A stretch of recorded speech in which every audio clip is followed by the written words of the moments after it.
புடலங்காய் பொரிச்ச கூட்டு எப்படி பண்ணுறதுன்னு பார்க்கலாம். இதில் வந்து புடலங்காய்க்கு பதில் நீங்கள் வந்து சுரக்காய் போடலாம், இல்லாட்டா பீர்க்கங்காய் போடலாம். ஸோ என்ன வெஜிடபிளோ நீங்கள் போட்டுக்கலாம். இது வந்து நல்லா குழம்பு மாதிரி இருக்கும். நம்ம ரைஸில் போட்டு பிசைஞ்சு சாப்பிட்லாம். அதே மாதிரி இட்லிக்கு, தோசைக்கு, சப்பாத்திக்கு கூட ரொம்ப நல்லாயிருக்கும். பெஸ்ட்டு காம்பினேஷன் பார்த்தீங்கன்னா கூட்டு, முட்டுக்காய் அப்பளம், நல்லா சுட சுட ரசம், மிளகு போட்ட ரசம். இது மூணுமே பெஸ்ட்டு காம்பினேஷன்.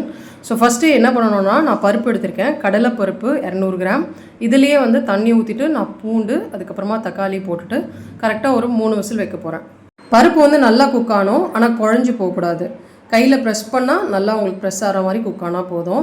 ஸோ அப்போ கரெக்டாக இருக்கும், நம்ம சாப்பிடும்போது நல்லாயிருக்கும். நான் புடலங்காவை வந்து தோலெல்லாம் சீவிட்டு உள்ளெல்லாம் க்ளீன் பண்ணிவிட்டு கொஞ்சம் பெருசு பெருசாக கட் பண்ணி எடுத்துக்கிட்டேன். இப்போது ஒரு கடாயில் நான் எண்ணெய்லாம் எதுவுமே ஆட் பண்ணல. இந்த கட் பண்ணி வச்சுருக்க வெஜிடபிள்ஸ் எல்லாத்தையும் போட்டுட்டு கொஞ்சோண்டு மஞ்சத்தூள் போட்டுட்டு தண்ணி முழுகிற அளவுக்கு வச்சுட்டேன். இப்போ இதை மூடி வச்சு குக் பண்ண வச்சிடலாம். இதில் அரைச்சி சேர்க்குற மசாலா பார்த்திங்கன்னா கொஞ்சோண்டு உளுத்தம் பருப்பு, கொஞ்சோண்டு கடலைப்பருப்பு, அதுக்கப்புறமா காஞ்ச மிளகா காரத்துக்கு, அப்புறமா தனியா சேர்க்க போகிறோம்.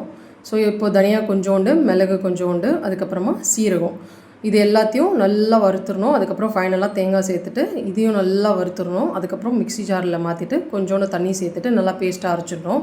அப்படி இல்லாட்டி நீங்கள் தேங்காய், குழம்பு தூள், அதுக்கப்புறமா கொஞ்சம் தனியா தூள், இது எல்லாத்தையும் கூட சேர்த்து அரைச்சிக்கலாம். ஸோ உங்களுக்கு இந்த மாதிரி கடலை பருப்புலாம் வறுக்க கஷ்டமாக இருந்துச்சுன்னா, இப்போ காய் நல்லா வெந்துருச்சு. இதை அரைச்ச பேஸ்ட் இதுக்குள்ளே சேர்த்துட்டு மிக்ஸ் பண்ணிவிட்டு க்ளோஸ் பண்ணிடலாம். குக்கரில் ப்ரெஷரும் ரிலீஸ் ஆகிடுச்சு. பருப்பு உங்களுக்கு பார்க்க போதே நல்லா தெரியும், நல்லா குக் ஆகிடுச்சு. நான் பூண்டு மட்டும் அதில் மசிச்சு விட்டுட்டேன். இப்போது இந்த வேக வச்ச பருப்பு, அதுக்கப்புறமா இதில் வந்து தேவையான அளவு உப்பு சேர்த்துட்டு நம்ம வந்து கரெக்டாக மூடி போட்டு 4 மினிட்ஸ் குக் பண்ண விட்டுடலாம். ஸோ இப்போ வந்து இதில் வந்து நம்ம தாளிப்புக்கு ரெடி பண்ணணும். தாளிக்க போது நம்ம வெங்காயம் வதக்கிக்கலாம். ஸோ இப்போ வந்து நான் மூடி போட்டு இதை குக் பண்ண வச்சுட்டேன். தாளிக்கிறதுக்கு வந்து எண்ணெயில் வந்து கடுகு, சீரகம், உளுத்தம்பருப்பு, கொஞ்சோண்டு கடலைப்பருப்பு சேர்த்துருக்கேன்.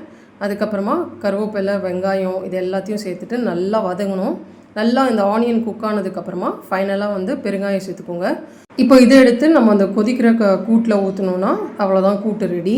இதை வந்து நல்லா நம்ம வந்து தண்ணியாக வச்சுருக்கோம். ஸோ இதில் வந்து காயும் வந்து உங்களுக்கு எடுத்து சாப்பிட்ற மாதிரி இருக்கும், பருப்பும் நம்ம கடித்து சாப்பிட்ற மாதிரி இருக்கும், ரொம்ப நல்லாயிருக்கும். ஸோ அவ்வளோதான், கூட்டு ரெடி. இதில் வந்து நம்ம ஃபைனலாக கொத்தமல்லி மட்டும் போட்டுக்கலாம். இது வந்து நம்ம எதுக்கெலாம் சாப்பிட்லான்னா, இட்லிக்கு சாப்பிட்லாம், தோசைக்கு சாப்பிட்லாம், ரைஸ்க்கு சாப்பிட்லாம். ஸோ அதே மாதிரி நான் ஸ்கூல் குழந்தையோட லஞ்ச் கூட இதை கட்டி விட்டேன். இது வந்து நார்மல் நம்ம குழம்பு மாதிரி தான் வச்சுருக்கேன். ஸோ பொரிச்ச குழம்பு இது. ரைஸில் இந்த மாதிரி நிறைய கூட்டு காயை போட்டு மிக்ஸ் பண்ணி கொடுத்துடலாம். அதே மாதிரி லஞ்சுக்கு பார்த்தீங்கன்னா நான் வந்து கொஞ்சம் முட்டை, கருணக்கிழங்கு, காராமணி, கொஞ்சம் வெள்ளரிக்காய், மாம்பழம்லாம் கட் பண்ணி வச்சுருந்தேன்.